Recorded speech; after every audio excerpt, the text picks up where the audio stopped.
Как вы знаете, я живу в лесу, и основная моя проблема была это то, что мне необходимо было заготавливать много березовых дровишек, потому что только береза горит мирно, то есть она не стреляет.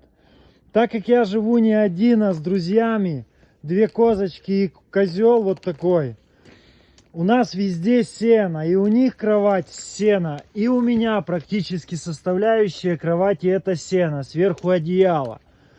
И сейчас вот такой лайфхак, ребятки, ловите, какой дизайнерский получился прям вариант, я сам счастлив.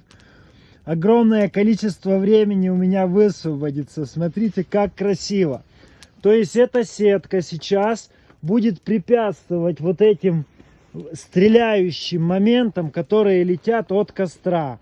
И будет достаточно безопасно. Но это, конечно, в моем только присутствии, а так...